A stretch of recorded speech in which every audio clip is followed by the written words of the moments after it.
to For Real. In case you didn't know, we donate all the money we earn from YouTube to charities operating in Cambodia.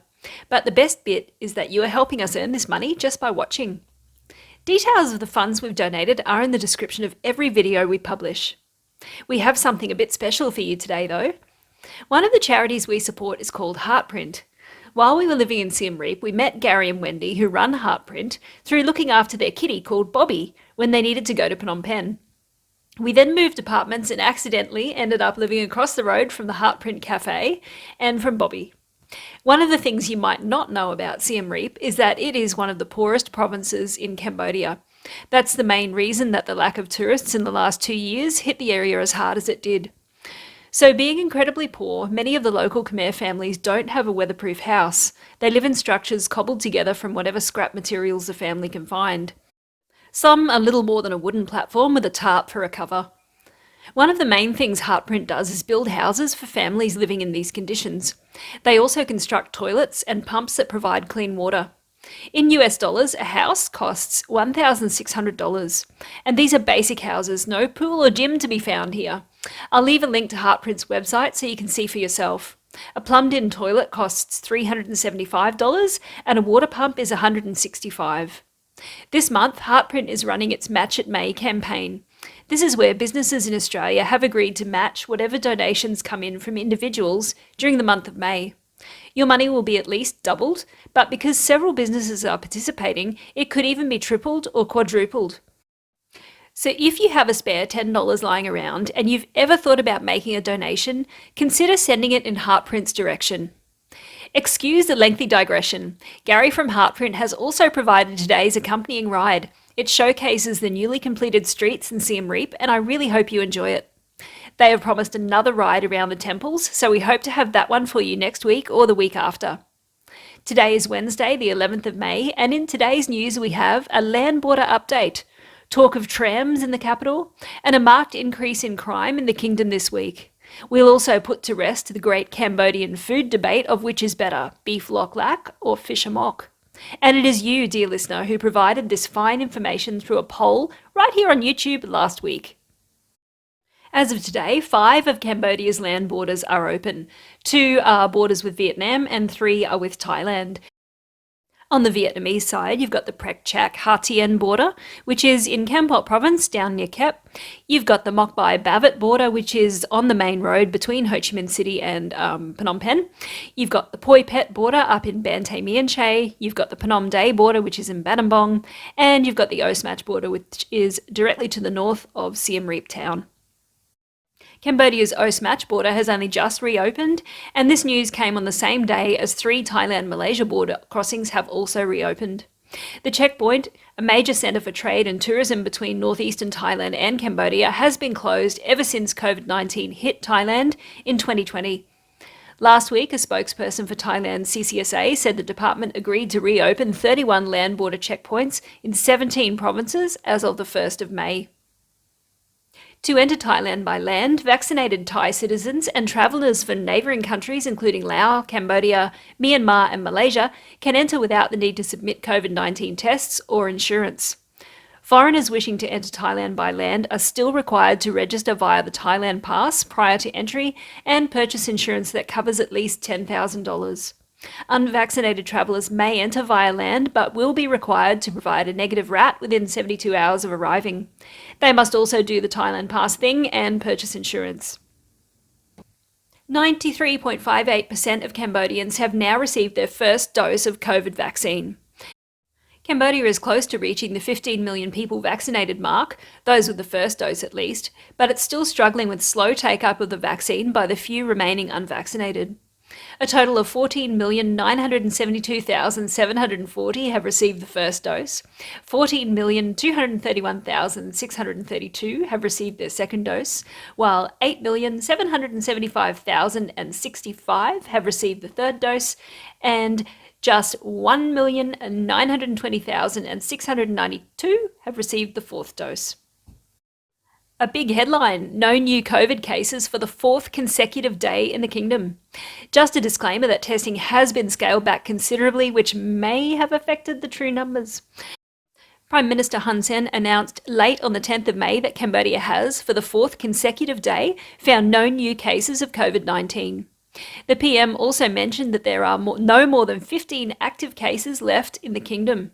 This unprecedented run of 4 zero-case days, the first no-case days since the start of the February 20th incident in 2021, means that Cambodia is now inching closer to a state of COVID zero. Meanwhile, Cambodia has asked France to conduct a feasibility study for trams in Phnom Penh. The Ministry of Public Works and Transport has requested the French Development Agency to conduct a feasibility study for a tram network in the capital to help reduce traffic congestion. If you've watched any of our recent street walks, you can see the huge traffic problem that faces some areas of Phnom Penh. City buses are also very important for city dwellers as they provide comfort, safety, and most of all, cheap fares. With petrol prices going up, many are turning to the city bus to commute, and with the rainy season, more are expected to hop on the bus. Please leave a comment about your experiences on the local buses. Have you ever used them? Would you? A local factory worker said, "I usually ride my motorbike when I need to go somewhere, but now because of gasoline prices going up, I take the city bus. It is safe and I spend less." Just like public transport, Hun Sen knows the value of communication.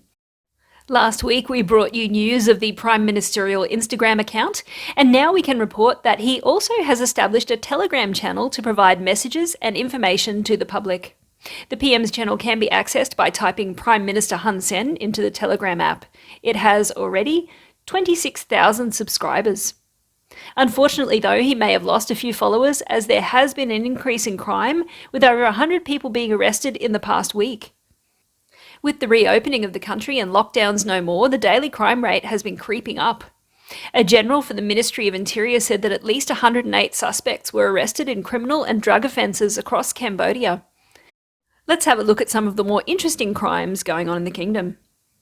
These men of steel like to steal. Police arrested 2 suspects when they stole steel fence posts in Mohasang commune. They stole the posts from the new expressway that's being constructed between Phnom Penh and Sihanoukville. District Police said the suspects stole a total of 26 steel poles from the expressway in the province. This next duo preferred the dark side though. A bizarre case of public property damage and thievery was committed by 2 people who were arrested for stealing street lamps. The 2 stole the street lights at the 5 Makara flyover on the boulevard of the Russian Federation in Phnom Penh. Details of how the men managed to dismantle the lamps and make away with them is yet to be released. Check out the story to see the men cradling their loot. Yet another criminal has been taken off the streets of Phnom Penh after police arrested a man wanted for theft of a car mirror. The suspect has been described as a career criminal. Yes, it would appear that Jeremy has been meddling with the script. When police entered the men's Aladdin's cave of criminal goods, they confiscated a black Honda Dream C15 moto and 2 helmets, 2 screwdrivers, 1 knife, and drug-smoking paraphernalia. Hopefully he will take a long, hard look at himself in the mirror and reflect on the damage he has caused. Ice, ice, baby. This is an extremely interesting table of shame as it looks like they are about to have a snowball or 8-ball fight. Do check it out in the comments. 3 people were arrested by the Banambong police in a drug trafficking case. The 3 were arrested on May the 3rd by the Khmer District Police Force during a crackdown on drug trafficking at their village. During their arrest, the 3 were found to be in possession of drugs. The police discovered suspected drugs in 2 plastic bags and 12 pills suspected to contain drugs. The epidemic of drunk driving in Phnom Penh continues as another driver smashed into a tuk-tuk in Phnom Penh and left a young woman fighting for her life in hospital. The accident happened in Phnom Penh's Tonle Basak. Witnesses at the scene say that the Camry hybrid driver was driving erratically and at dangerous speeds. The Camry driver attempted to flee the scene but was restrained by bystanders before he could abscond. Now let's have a look at an only in Cambodia story. Some women are said to prefer caesarean delivery instead of a natural one, not because they fear complications, but to choose a specific date and time which they believe will bring prosperity and good luck for the baby. Reporters from the Khmer Times spoke to some pregnant women and a few fortune tellers who are consulted to decide on the right time. A 43-year-old fortune teller said that some of her customers were only in their 3rd or 4th month of pregnancy when they approached her. They ask me to set the date that will bring prosperity and good luck for the child to be born so that they can prepare for a C-section accordingly, she said. I will touch their stomach and the ancestors will reveal to me what the baby looks like and I will tell the mother accordingly, she said. Another fortune teller said that most of her customers who seek the lucky date are rich. The poor never come to her because her fee is high. Rich families come to me and ask about their child's fortune and lucky date that would bring wealth. After I choose the date as suggested by the ancestors, they make an appointment with the doctor for a cesarean delivery, she said. I don't know if it's right or wrong to choose a lucky date. It's up to the individual, she added. And finally, a good food story. We asked and you answered. Beef loch lac or fish amok. The people have spoken. A whopping 69% prefer the tender and tasty beef loch lac, with only 31% choosing the fishy goodness of a traditional amok. The numbers don't lie, what can we say? Dear viewers, that brings us to the end of this week's news. You are now up to date with all of the most important events in the kingdom. Thank you so much for watching. As always, links to the stories mentioned will be in the pinned comment, and there will also be a link to Heartprint's website. Take care, have a great week, and we'll see you very soon.